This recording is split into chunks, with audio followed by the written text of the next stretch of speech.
சிங்காசனத்திலே வீற்றிருக்கிற சர்வ வல்லமையுள்ள தேவனுக்கு மகிமை உண்டாவதாக. கிறிஸ்துவுக்குள் அன்பான சகோதர சகோதரிகள், உங்கள் அனைவருக்கும் என் அன்பின் வாழ்த்துதலை தெரிவித்துக் கொள்கிறேன். இந்த நாளுக்கான கர்த்தருடைய வார்த்தை லூக்கா எழுதின சுவிசேஷம் 5ஆம் அதிகாரம் 32வது வசனம். நீதிமான்களை அல்ல, பாவிகளையே மனம் திரும்புகிறதற்கு அழைக்க வந்தேன் என்றார். ஆமென். பாருங்க, இந்த இடத்துல ஆண்டவராக இயேசு கிறிஸ்து என்ன சொல்றாருன்னா, நீதிமான்களை அல்ல, பாவிகளை மனம் திரும்புகிறதுக்கு நான் அழைக்க வந்தேன் அவங்கள அப்படின்னு சொல்லுகிறார். ஆனால் ரோமர் புத்தகம் எப்படி சொல்லுதுன்னா, நாம் எல்லோரும் பாவம் செய்து தேவ மகிமை அற்றவர்களாகி அப்படின்னு சொல்லப்பட்டிருக்கிறது. அப்போ எல்லாருமே பாவிகள் தான், எல்லாருமே நாம் பாவம் செய்து விட்டோம். நம்மளை மீட்கும்படியாக தான் நம்முடைய ஆண்டவர் என்ன செய்தார், பூமிக்கு வந்து நம்முடைய பாவங்களுக்காக மரித்து அடக்கம் பண்ணப்பட்டு உயிரோடு எழுந்து இன்றைக்கும் நம்மோடு கூட ஜீவித்து கொண்டிருக்கிறார். ஆமென். ஸோ எல்லாரையுமே ஆண்டவர் என்ன செய்கிறார், மீட்க வேண்டும் என்று விரும்புகிறார். ஆனால் இந்த இடத்துல சொல்லுகிறார், நீதிமான்களை அல்ல அப்படின்னு சொல்லிட்டாரு. அப்போ யாரை இந்த இடத்துல நீதிமான்கள் என்று ஆண்டவர் சொல்லுகிறார்? ஆண்டவருடைய இரத்தத்தால் கழுவப்பட்டவங்க, தன்னுடைய பாவங்களை அறிக்கையிட்டு இரத்தத்தால் கழுவப்பட்டு அவரை ஏற்றுக்கொண்டவர்கள் தான் யாராக மாறுறோம், பாவிகள் அப்படிங்கிற ஸ்தானத்திலிருந்து நம்ம நீதிமான்களாக மாறுகிறோம்.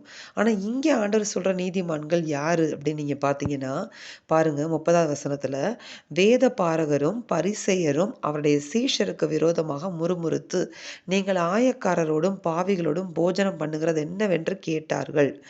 அதுக்கு தான் இந்த ஒரு ரிப்ளையை வந்து ஆண்டவர் வந்து கொடுக்குறாரு. அப்போ யாருக்கு இது சொல்கிறாருன்னு பார்த்தீங்கன்னா, வேத பாரகருக்கும் பரிசேயருக்கும் சொல்கிறாரு. இவங்க யாருன்னு பார்த்தீங்கன்னா, வேத பாரகர்கள் இந்த வேத பாரகரும் பரிசேயரும் மோசேயுடைய நியாயப்பிரமாணத்தை பின்பற்றி ஜனங்களுக்கு போதிக்கிறவர்கள், ஜனங்களை நடத்துகிறவர்கள்.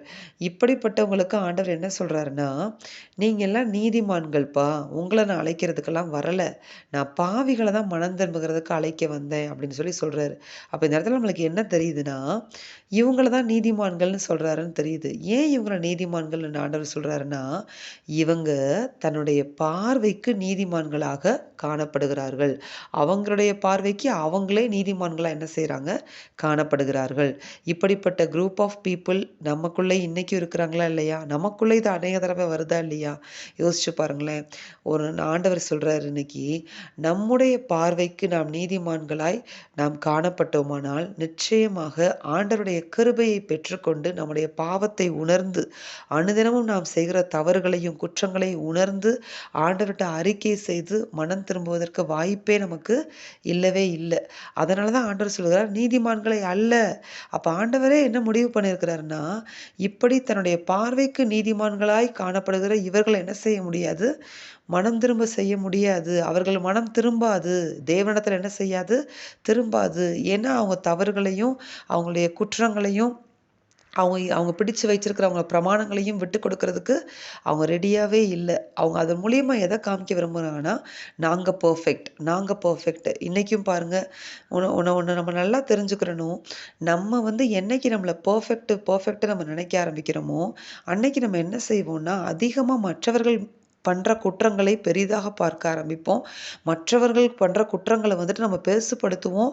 அதே நேரத்தில் அதை ரொம்ப கண்டுபிடிக்க ஆரம்பிப்போம். இங்கே பாருங்களேன், வேத பாரகரும் பரிசேயரும் சீஷர்கள்ட்ட என்ன குற்றம் இருக்குது அப்படின்னு பார்த்து கண்டுபிடிச்சி அவர்கிட்டே வந்து சொல்கிறாங்க.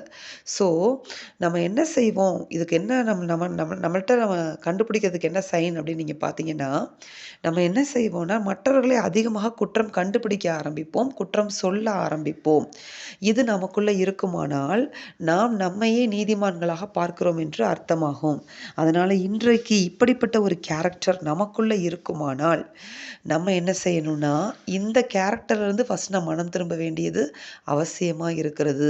நீங்கள் தேவனிடத்தில், ஆண்டவரே இப்படிப்பட்ட குறை கண்டுபிடிக்கிற சுபாவம் எனக்குள்ளே இருக்குது, மற்றவங்களை குற்றம் கண்டுபிடிச்சிக்கிட்டே இருக்கிற சுபாவம் எனக்குள்ளே இருக்குது, ஒருத்தவங்க ஏதாவது செஞ்சாங்கன்னா குற்றம் அவங்கள நான் பார்க்குறேன் அதிகமாக அப்படின்னு சொல்லி நீங்கள் உங்களை ஒப்பு கொடுத்து நீங்கள் செபிப்பீங்கன்னா, கர்த்தர் சொல்லுகிறார், சொல்லுகிறார், உங்களை மனம் திரும்ப பண்ணுவேன் என்று கர்த்தர் உங்களுக்கு சொல்லுகிறார். இந்த தாழ்வு நமக்குள்ள வரணும். ஆமா, இத செய்றேன் நானு அப்படின்ற ஒத்துக்கொள்ளுகிறது வந்துட்டாலே நம்ம என்ன செய்வோம்னா, நம்ம நிச்சயமாக மனம் திரும்பி விடுவோம். நம்ம பெர்ஃபெக்ட் அப்படின்னு சொல்லி நம்ம எதையுமே ஒத்துக்கொள்ளாம இருக்கிற வரைக்கும், கர்த்தராலே என்ன செய்ய முடியாதுன்னா, நம்மள மனம் திரும்புவதற்கு நம்மளாலயும் மனம் திரும்ப முடியாது. கர்த்தராலயும் ஒண்ணும் நம்மள வச்சு என்ன செய்ய முடியாது? செய்ய முடியாது. அதனால தான் அந்த வசனத்த சொல்லிட்டாரு. நீதிமான்களை அல்ல அப்படின்ட்டாரு. அவங்கள நான் மனம் திரும்பவே அழைக்க வரலப்பா. ஏன்னா அவங்க மனம் திரும்ப மாட்டாங்க. இப்படிப்பட்டவங்க மனம் திரும்ப மாட்டாங்க அப்படின்னு சொல்லிட்டாரு. ஸோ இந்த கேரக்டர் நமக்குள்ள இருக்குமானால், இந்த வேத பாரகருடைய கேரக்டர், பரிசேயருடைய கேரக்டர் நமக்குள்ள இருக்குமானால், இன்றைக்கு அதை உணர்ந்து இதோட சீரியஸ்னஸ நம்ம உணர்ந்து, அதை நமக்குள்ளேருந்து எடுத்து போடுவோம். தேவனிடத்துல ஹெல்ப் கேட்போம், உதவி கேட்போம். அவர் முன்பாக தாழ்மைப்படுவோம். அவர் நம்ம இந்த மாரி காரியங்களிலிருந்து வெளியே வர மனம் திரும்ப அவர் நமக்கு உதவி செய்வார். நம்முடைய பாவத்தையும் குற்றத்தையும் ஒத்துக்கொண்டு அவர்ட்ட அறிக்கையிடும்போது, அதிலிருந்து விடுபட்டு வெளியே வந்து மனம் திரும்பி வாழவும் தேவன் நமக்கு உதவி செய்வார். நாம் ஜெபிப்போமா? எங்கள் அன்பின் பரலோக பிதாவே, நீர் கொடுத்த இந்த வார்த்தைகளுக்காய் உமக்கு ஸ்தோத்திரம். இந்த வார்த்தையின்படி இந்த நாளில் எங்கள் ஒவ்வொருவரையும் நீர் ஆசீர்வதிப்பீராக.